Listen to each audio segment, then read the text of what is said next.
And I think one of the biggest tricks that we've figured out is how to be on offense as much as possible. So we don't let things happen to us. We are prioritizing first-party data. We're prioritizing getting the right subscribers, not millions more subscribers. My goal is just to be ahead of the curve and to widen the lead that we already have over the next couple years.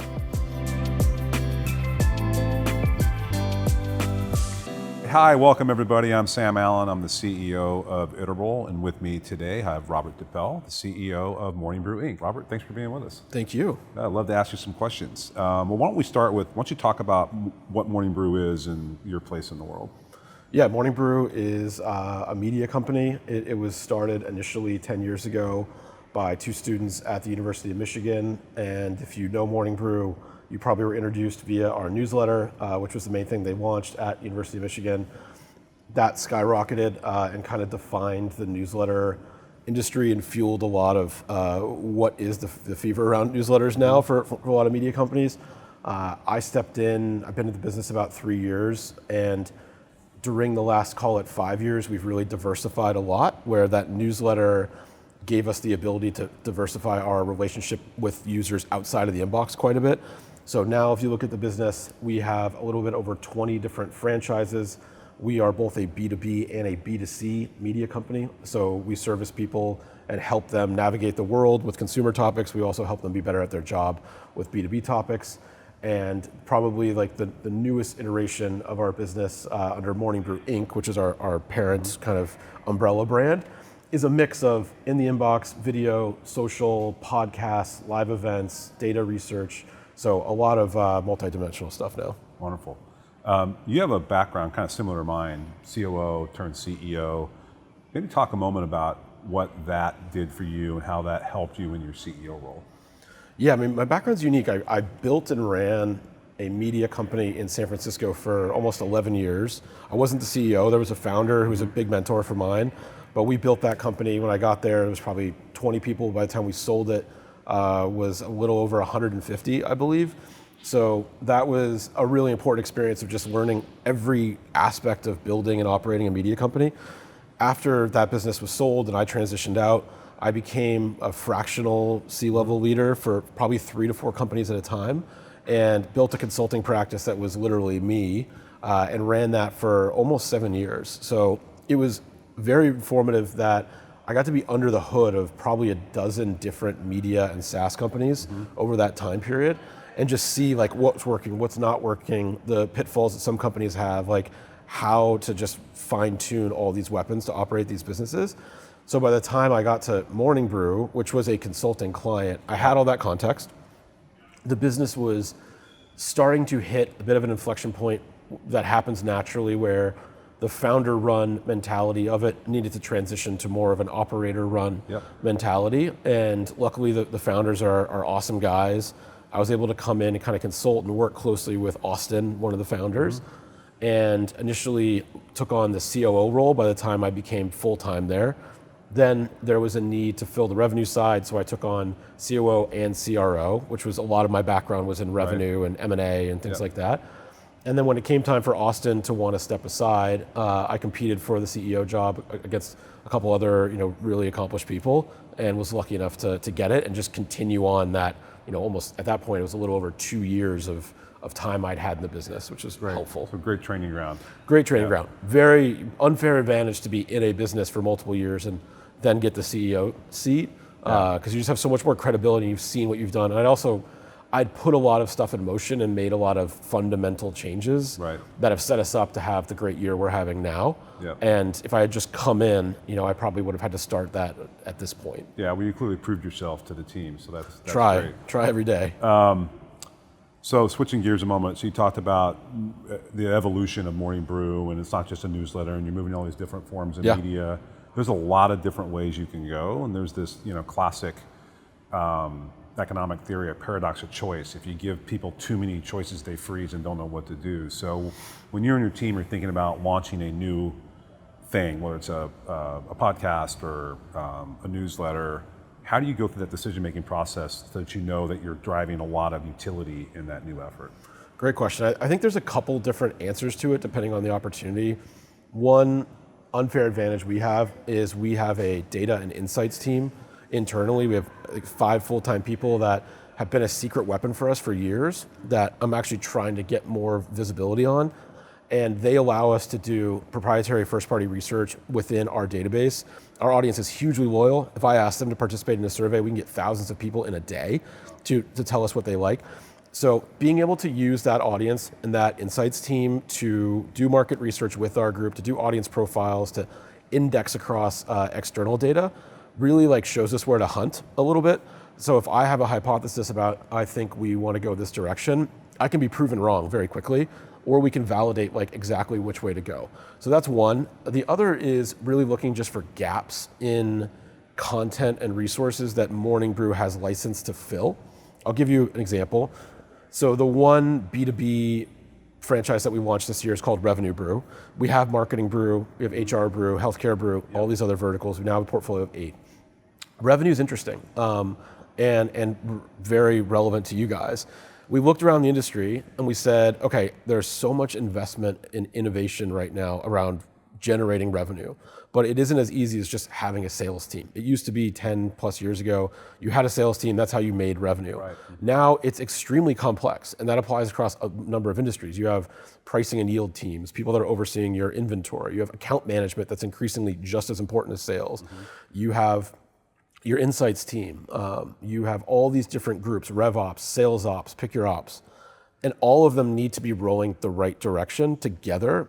And they've been kind of operating in a fragmented way, yet expected to go out against the same outcomes. Right. We didn't see any resources out there to talk to that new ecosystem, to say like revenue generation is now a team sport, right, and you got to, all these groups need to be talking together. So we thought Revenue Brew would solve that. We also looked at all the innovation of companies like Iterable, all these businesses spending money to make their technology better. They didn't have a place to advertise to those people and to show them their solutions and genuinely be like, we can help you. It just, nobody had connected those existing dots. Yeah. So that was more of a feeling, validating, talking to customers, talking to folks, and then being like, we're gonna go. Right. And that one's been successful so far. That is really smart. It's a great way to think about the different variables and come up with a single solution. So yeah, that's excellent. Think about traditional media companies. I think about print, and or pick your legacy media type. What do you think? Some of them are doing some great, phenomenal work, but many of them are not. And what do you think it is that's just keeping them from being innovative and taking that leap and recognizing that the world is changing beneath their feet? I think that there's definitely acknowledgement now that everyone needs to do those innovations. I think it's frankly too late for many, or it's just very late. Maybe too late is a little bit apocalyptic. It is very late to be making decisions and prioritizing the things that smaller, scrappier media companies have. And I talk a lot about scale and like the balance of scale, and I've said some things publicly about this, that I think quality over quantity only really works at a certain quantity level, but that you don't need to be chasing scale just for the sake of scale. What you have is legacy media companies waking up and saying, we need to prioritize first-party data. We need to prioritize direct relationships with our audience. We need to do things like events. We need to cultivate and tailor content to certain topics and interests of our audience. Like, we need to do all these very hard and boring things that they never had to do because they had so much scale and they were able to monetize that scale in very passive ways. Whereas if you look at smaller to mid-sized media companies, they never had scale. They couldn't monetize in passive ways. They were in the trenches in a fist fight on a daily basis, monetizing against their audience, using first-party data, using personalization with whatever form was available.